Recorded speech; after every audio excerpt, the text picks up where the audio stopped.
Democratic Bharat पर ताजा तरीन खबरों को देखने के लिए सब्सक्राइब करें हमारा चैनल और न्यू नोटिफिकेशंस के लिए घंटी का बटन।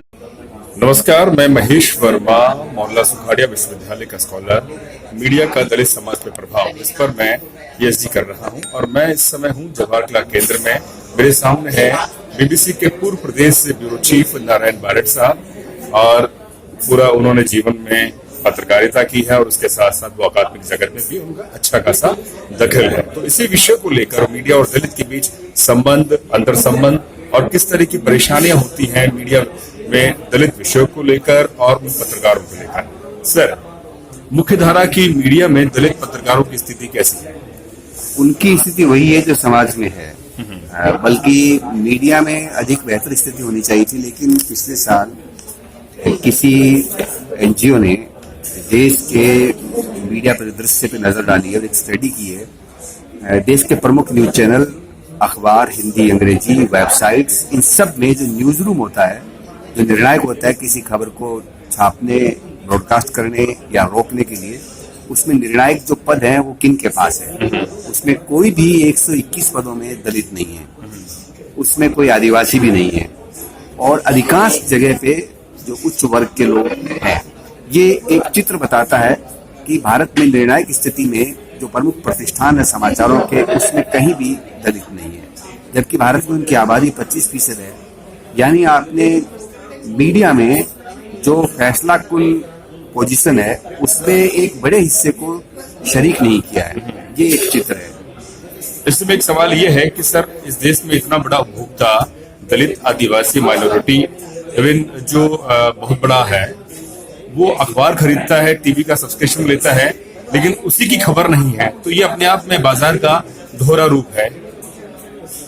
जब ग्लोबलाइजेशन के बाद में चीजें खराब हुई है, क्योंकि ग्लोबलाइजेशन के बाद में हमारा समाज एक अर्थव्यवस्था नहीं, वो एक अर्थतंत्र में बदल चुका है, वो मार्केट बन चुका है। जी। और मार्केट नफा नुकसान देखती है, मार्केट चमक दमक देखती है, आभा देखती है, फैशन देखती है। उस सब में दलित का स्थान नहीं आता है। यहाँ तक कि जो स्टडी की गई है उसमें देश में जो प्रमुख बाइलाइन छपी है, जो देश में प्रमुख आर्टिकल छपे हैं, उसमें भी उनका प्रतिशत बहुत कम है। हिंदी अखबारों में फिर भी थोड़ा अंग्रेजी के मुकाबले अधिक छपा है, लेकिन इन सब में जो अधिक बाइलाइन है वो खास जो हमारी प्रभावी जाति हैं उन्हीं की है। मैं नहीं कहता उसमें सब पत्रकार एक ही मानसिकता के हैं, उसमें ऐसे लोग भी हैं जो दलितों के पैरोकार भी हैं, लेकिन वस्तु स्थिति ये कि इसमें दलितों का स्थान बहुत कम है। फिर जो प्राइम टाइम डिबेट है देश की प्रमुख, उसमें उस चैनल में भी देखा गया है कि अधिकांश जो पोजीशन है एंकर जो है उसमें कमोबेश उच्च वर्ग के हैं। और उसका विस्तार इसमें देख सकते हैं, जो पैनलिस्ट आते हैं, जो चर्चा में शिरकत करते हैं, जिनके बारे में हम ये मानते हैं कि देश का मूड बता रहे हैं, ये देश की मानसिकता को व्यक्त करेंगे, वो भी उसी वर्ग से आते हैं जो समाज का ऊंचे पायदान पे बैठा। सर, आपको नहीं लगता कि जो मुख्य धारा की मीडिया है उसमें दलितों के जो डेवलपमेंट के इशू हैं उसको दबा दिया जाता है या उसको सही तरह से पेश नहीं किया जाता?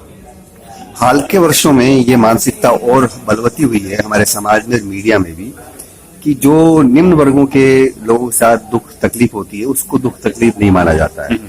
मिसाल के तौर पे कुछ वक्त पहले टोंक में एक दलित महिला का निधन हो गया था और 4 घंटे से उसका शव, उसका दाह संस्कार नहीं होने दिया गया, लेकिन कोई हलचल नहीं मची, कोई राजनीतिक पार्टी आगे नहीं आई, कोई धार्मिक संगठन नहीं बोले, क्योंकि उनकी मानवीय वेदना को उस शिद्दत से नहीं लिया जाता जितना बाकी लोगों के लिया जाता है।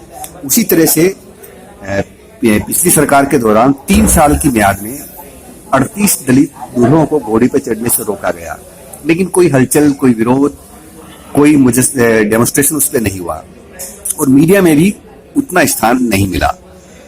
तो ये हमारे समाज की मेंटलिटी को रिफ्लेक्ट करता है और ये तब हो रहा है जब महात्मा गांधी ने उस जमाने में इस वर्ग को, हमारे भारत के जो सदियों से जिनको अपेक्षित रखा गया, उनका आवाज देने के लिए अपने अखबार का नाम उनको संबोधित करते हुए रखा था।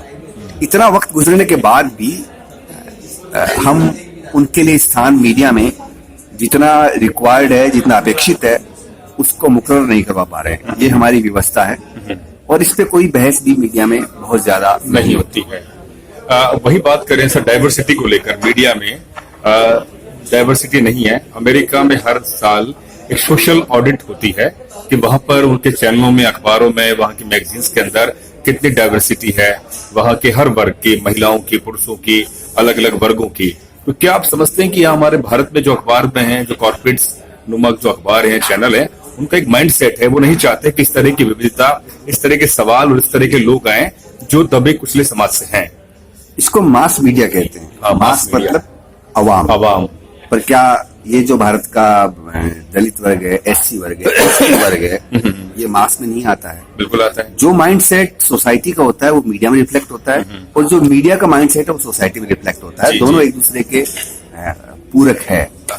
ऑडिट राजनीतिक पार्टियां नहीं करती है, मीडिया संस्थान नहीं करते हैं, लेकिन भारत में हम इस बात को लेकर खुशकिस्मत है कि हमारे समाज में कुछ ऐसे लोग हैं जो मानव अधिकारों की बात करते हैं, जो इंसानी हकूक की बात करते हैं। उनको वक्त वक्त पे हमने देखा है कि जिनकी आवाज नहीं है, जिनका कोई तर्जुमान प्रवक्ता नहीं है, उनके लिए वो आवाज उठाते हैं, वो स्टडी करते रहते हैं।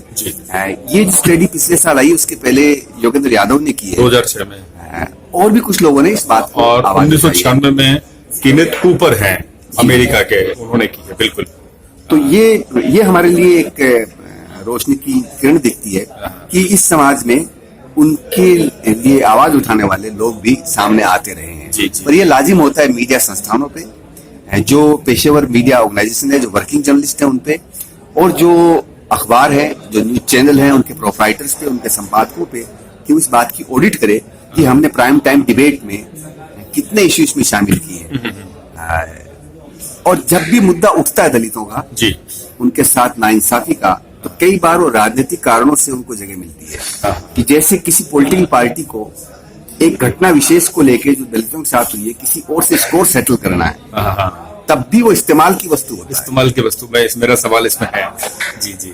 तो कई बार हमने देखा है कि वो वर्ग, वो समूह, वो प्रेशर ग्रुप, वो राजनीतिक समूह या वो सामाजिक समूह जो वैसे तो व्यवहार में मीडिया को, इनको, दलितों को पसंद नहीं करते हैं, लेकिन इस घटना को कोई खास राजनीतिक प्राप्ति के लिए इस्तेमाल करते हैं और अपने आप को ऐसे प्रस्तुत करते हैं कि जैसे सबसे बड़े उनके पैरोकार वही है। ये भी हमारे साथ एक विडंबना है। सर, इसी में एक सवाल मेरा ये है कि आपको नहीं लगता कि जिस तरह से मेन स्ट्रीम मीडिया में जब हमारे चुनाव होते लोकसभा, विधानसभा के, तब दलित राजनीति को लेकर, उनके बड़े नेताओं को लेकर और उनके धड़े को लेकर एक बड़ी खबरें आती हैं कि इस बार ये नेता सीएम हो सकता है, पीएम हो सकता है, या बड़ा एक समीकरण बन सकता है। क्या आपको लगता है कि इससे दलितों के अंदर राजनीतिक चेतना आ रही है, या अवसरवादिता है, या उनमें राजनीति की संभावना बन रही है? जब मीडिया में दलित राजनीति पर बहस होती है या खबरें आ रही हैं अखबार में, क्या समझते हैं आप इसको लेकर? इसमें विरोधाभास है। कुछ मामलों में उनकी चेतना बढ़ी है। जैसे मायावती का राजनीतिक उत्थान ये इस बात को इंगित करता है कि वो गंगा जमुना के मैदान में अपने समर्थकों को राजनीतिक तौर पर रूपांतरित करने में कामयाब हुई है, और खासतौर पे यूपी उसका एक परीक्षण स्थल बना है, जिसमें उन्होंने अपनी सक्सेस को सबके सामने डेमोन्स्ट्रेट किया है। जी, जी। और बाकी राज्यों में भी इसका प्रभाव पड़ा है, उनके बीच में एक बहस होने लगी है। लेकिन इसमें विरोधाभास ये भी है कि उत्तर भारत में सबसे अधिक आबादी दलितों की पंजाब में है, और जो कांसीराम जी का खुद का गृह प्रदेश भी रहा है, लेकिन कांसीराम जी पंजाब में ही उसको पॉलिटिकली ट्रांसलेट नहीं कर पाए। इसी तरह से महाराष्ट्र में एक बड़ा हिस्सा, अगर पूरे भारत में साहित्य के लिहाज से, प्रबुद्ध वर्ग के हिसाब से, चेतना के लिहाज से देखें, दलित चेतना का सबसे ऊंचा म्यार महाराष्ट्र में, लेकिन महाराष्ट्र में भी वो उसको राजनीतिक फलितार्थ में रूपांतरित नहीं कर पा रहे। पर जो बहस मीडिया में होती है चुनाव के वक्त में, तो अब ऐसे दलित समूह उठने लगे हैं जो राजनीतिक पार्टी से इतर अपना एक स्पेस बना रहे हैं, जो इस डिबेट को हवा देते हैं, जो ये मांग करने लगे हैं कि हमारा स्थान कहाँ है इतनी बड़ी बहस में। यानी कि संभावनाएं व्यक्त हो सकती हैं आने वाले समय में। उनके बीच में जो बहस चल रही है कि उनका जो पढ़ा लिखा वर्ग है, जो चेतनाशील है, वो पारंपरिक राजनीतिक ढांचे को स्वीकार नहीं कर रहा है। वो अपने मंच बनाता है, वो अपने मकाम बना के अपनी आवाज को बुलंद कर रहा है, और अभी उनको बहुत कामयाबी नहीं मिली है, लेकिन वो एक उस पीड़ा से गुजर रहे हैं जो आइंदा जाकर एक राजनीतिक पूंजी में तब्दील हो सकती है। धार्मिक गुरुओं की जब कई बार देखा जाता है कि दलितों की जो धार्मिक गुरु है, उनके विचारक हैं, उनके जब दिन और अवसर आते हैं, उनकी कवरेज या अखबारों में उनका कॉलम या उनकी खबरें नहीं आती। क्या मानते हैं आप इसको लेकर? ये हमारे भेद को वापस रेखांकित करता है। समाज में ऐसे में महापुरुष साधु संत देखता हूँ जो संपन्न वर्गों से आते हैं या उन समाज के उस हिस्से से आते हैं जिनका व्यापारिक वर्चस्व है। उनके हर साधु महंत को बहुत अधिक स्थान मिलता है, प्राथमिकता मिलती है, उनकी हर छोटी बात को कवर किया जाता है। लेकिन रविदास या पेरियार को उत्तर भारत में कोई जानता ही नहीं है, या मीरा जो उनके साथ रही है, इवन कबीर को भी उतना स्थान नहीं दिया जाता है। जबकि जनमानस में कबीर सबसे लोकप्रिय एक संत, कवि, तर्कशास्त्री के रूप में जाने जाते हैं, लेकिन उनको स्थान नहीं दिया जाता है। ये फिर से इस भेद को हमारे सामने प्रस्तुत करता है कि हमारी मेंटलिटी में जो कुछ है वो खाली सामाजिक राजनीतिक स्तर तक नहीं है, वो उनके साधु संतों तक, धार्मिक आस्थाओं तक भी जाता है। क्या ये माइंडसेट है या जो अखबार में या चैनल में जो संपादक बैठे हुए हैं, डेस्क पर हैं, रिपोर्टिंग है, जो भी संपादक है, उनका एक माइंडसेट है कि हम इनका कवरेज नहीं करना है, सिर्फ हमें उत्पीड़न की खबरें ही दिखानी है, या उनके जो अत्याचार हैं वही खबरें तक सीमित रखें दलितों को?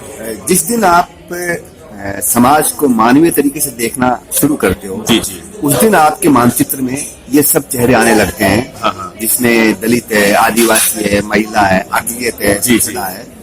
लेकिन वो जो एक संपूर्ण विचार है वो मीडिया में नहीं है। जो समाज का मनोमस्तिष्क है वो का वो मीडिया में। जैसे मिसाल के तौर पे उत्तर भारत में दलितों का सबसे बड़ा देवता बाबा रामदेव है, और आप भारत में आस्था का दर्जा देखना चाहते हैं तो जो यात्री वहां जाते हैं उनके श्रद्धा में देख सकते हैं। उसमें अधिकांश थके मांदे लोग, कुपोषण के शिकार लोग, गरीबी से अभिशप्त लोग वो पैदल जाते हैं, अपनी आस्था व्यक्त करते हैं, पर उनको स्थान नहीं मिलता।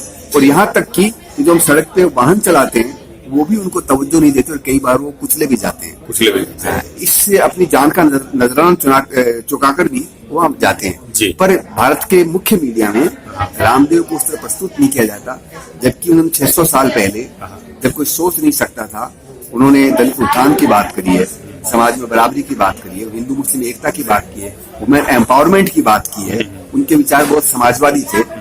उनको उस नजर से देखना तो और भी बुरी बात है। जी, मेन स्ट्रीम मीडिया में कई बार देखा जाता है, फिल्मों के माध्यम से, सीरियल्स के माध्यम से, इवन अब तो न्यूज चैनल भी रात दिन कर्मकांड, पाखंड, पोल कपोल और नक्षत्र दिखाकर दलित समाज में किस तरह का प्रभाव पड़ रहा है? जब ग्लोबलाइजेशन के बाद में जब मैंने निवेदन किया कि मार्केट इकोनॉमी ठीक बात है, लेकिन मार्केट सोसाइटी खतरनाक है।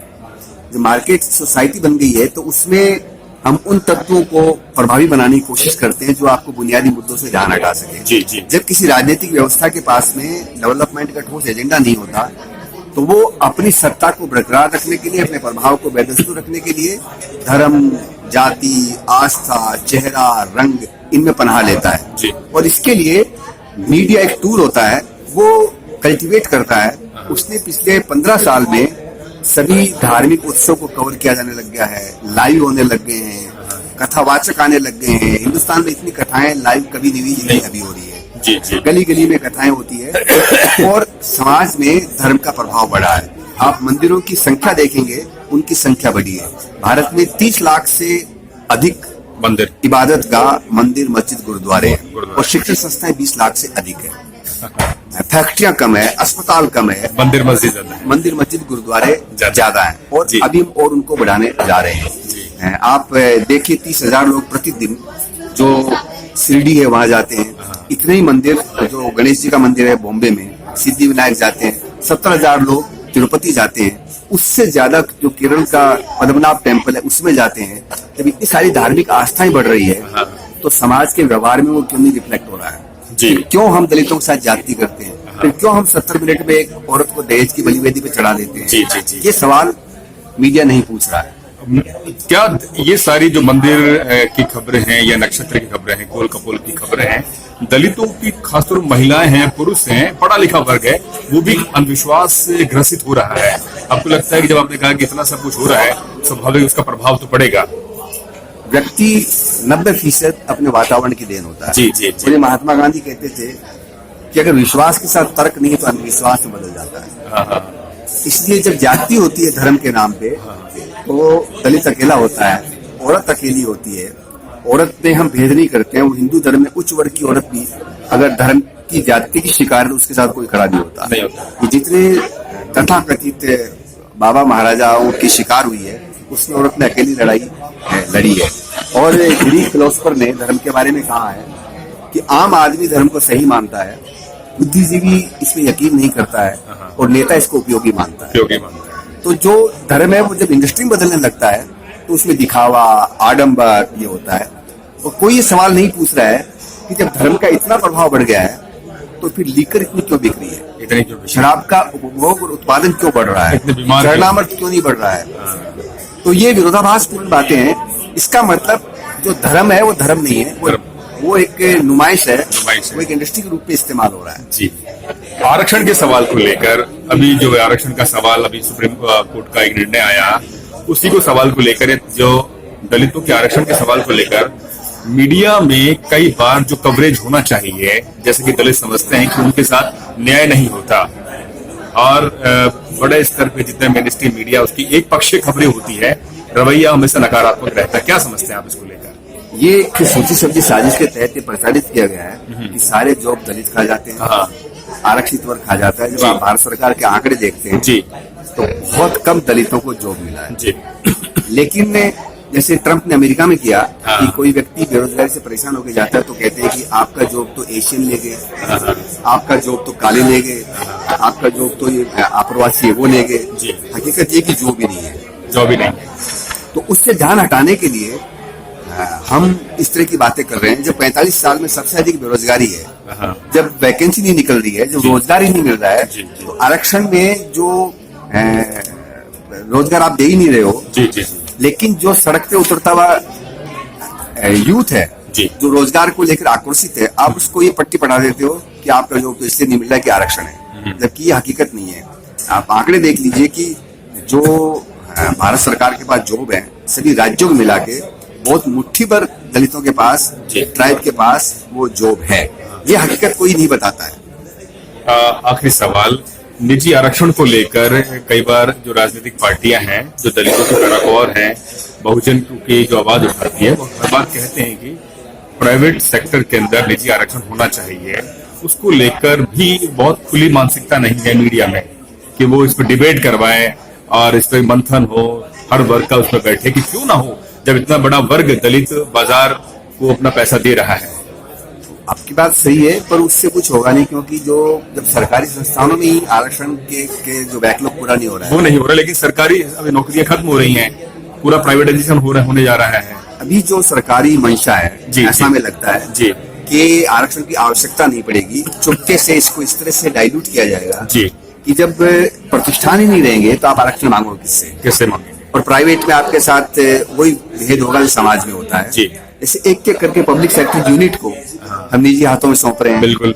इसलिए जब एक सीमा आ जाएगी, जब सरकारी वैकेंसी नहीं निकलेगी, जिसे सबसे बड़ा भारत में रोजगार दाता रेलवे है, आप उसको प्राइवेट कर रहे हो।